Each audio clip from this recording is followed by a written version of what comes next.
Queridos hermanos, la conversión de San Pablo es algo muy importante en la historia de nuestra Iglesia.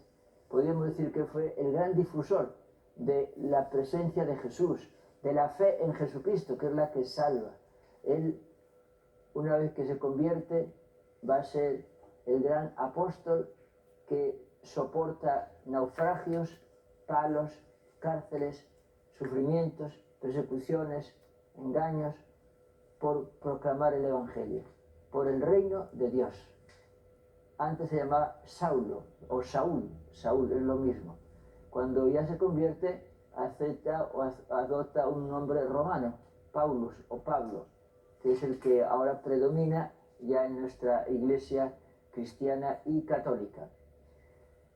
De él hay que aprender mucho. Primero, que por equivocados que estemos, podemos cambiar. Por esclavizado que estés en un vicio, en un pecado, en una pasión, puedes ser liberado.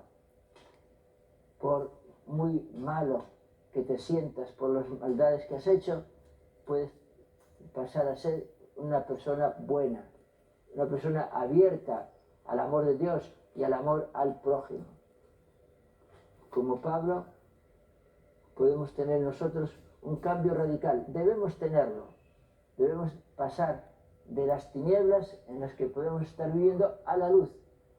Pasar de la mentira a la verdad.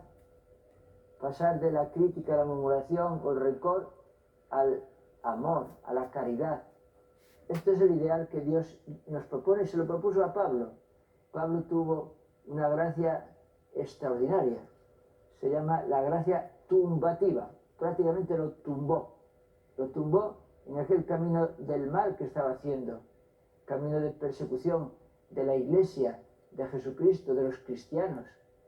Que con todo furor él los perseguía, los metía a la cárcel, tenía autorización para encarcelar a los cristianos. Pero aquí que viene Dios a su encuentro y lo tumba, lo echa por tierra. Y estando allí por tierra, queda como ciego, no sabe qué hacer, oye una voz que le dice: Saulo, Saulo, ¿por qué me persigues? ¿Sabes por qué? Saulo va a decir: no, yo no te persigo a ti, yo persigo a los cristianos. Pero los cristianos, la Iglesia, se identifica con Jesucristo. Jesucristo es la Iglesia, con muchos miembros. Perseguir a un cristiano es perseguir a Cristo. Hacer daño a un cristiano es hacer daño a Jesucristo. Pablo va a escuchar esa voz y ahora va a seguir el camino que el Señor le indica. Vas a ir a Damasco y allí un hombre llamado Ananías, un laico, te va a recibir, va a orar por ti.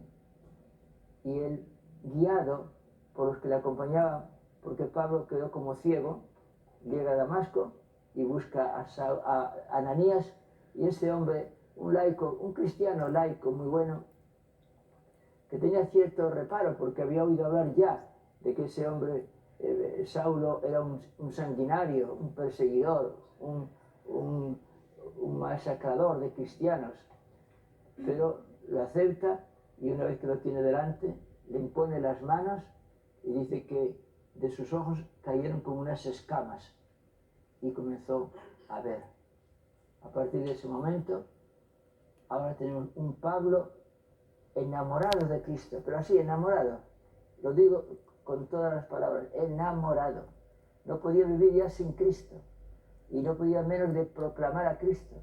Y él va a dedicar tiempo y tiempo y tiempo a hablar de Jesucristo, a presentar a Jesucristo en las islas, en el continente, en la cárcel, donde él va a presentar a Cristo y a defender a Jesucristo, porque ha descubierto la perla preciosa, ha encontrado el tesoro, ha encontrado a Cristo, porque cuando hay una conversión a Cristo es que uno ha encontrado algo maravilloso y todo lo demás no tiene importancia. San Pablo llega a decir: yo tengo todo por basura con tal de ganar a Cristo. Todo lo demás, la fama y lo que me puedan dar, humano, divino, todo. Sin Cristo, nada. Con Cristo, todo. Es un buen lema para ti y para mí. El hacer todo con Jesucristo, para Jesucristo, y transmitir también a Jesucristo. Hemos escuchado hoy en el Salmo 116 esa exhortación: vayan al mundo entero y proclamen el Evangelio. Y esto es para ti, para mí y es para todos. O sea, tú puedes ir quizás a tu casa, o puedes ir a tu trabajo, o a tu grupo de amigos, o a tu grupo de oración. Pues proclama a Jesucristo ahí.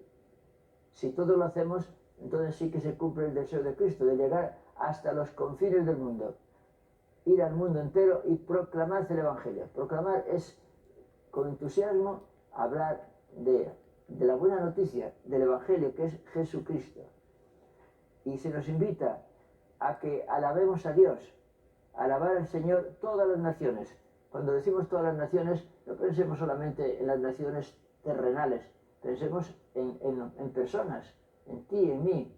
Ojalá tú y yo pues alabemos al Señor con todo el corazón, vivamos en una situación de alabanza a Dios, más que de amargura, más que de depresión, más que de tristeza, más que de desánimos.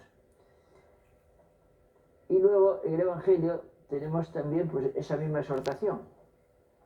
En el Evangelio de San Marcos, que es el final del Evangelio, capítulo 16, donde nos habla en primer lugar de ese mandato: vayan a llevar el Evangelio al mundo entero, a toda la creación.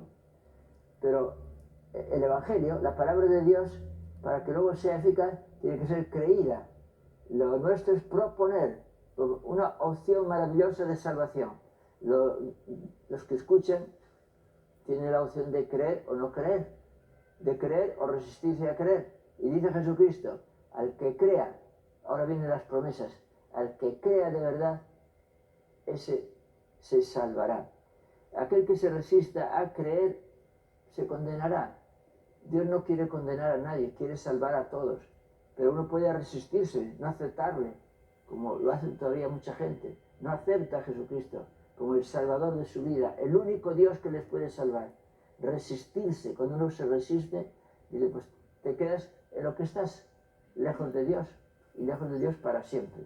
Merece la pena creer. Y cuando creemos, dice Dios que va a encontrar estas señales, va a recibir un poder de lo alto, es el poder de Jesucristo, para liberar, para sanar, para imponer las manos y ver que los enfermos quedan sanos. Esto lo experimentó San Pablo muchas veces, como él también hizo muchas curaciones.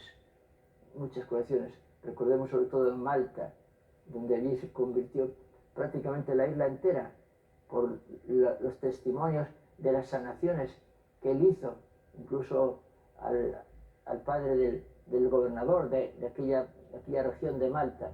Entonces la fe de Pablo, porque ahora a partir de entonces la fe es en Cristo, ya no es la ley en sí misma, a partir de ese momento Cristo actúa por él. Ya no soy yo, es Cristo el que vive en mí.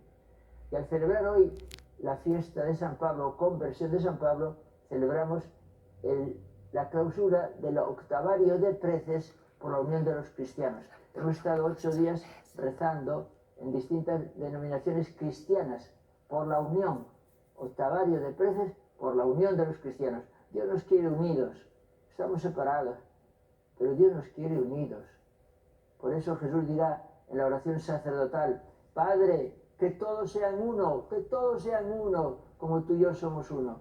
Cuando nos vean unidos a todos en Cristo Jesús, el mundo se va a convertir y podrán decir como aquellos primeros hombres y mujeres que veían a los discípulos y a sus discípulos diciendo: miren cómo se aman, cómo se quieren. Era una comunidad muy atrayente, vivir en una comunidad de amor donde tú eres bien recibido, donde te perdonan, donde te acojan, y tú también haces lo mismo.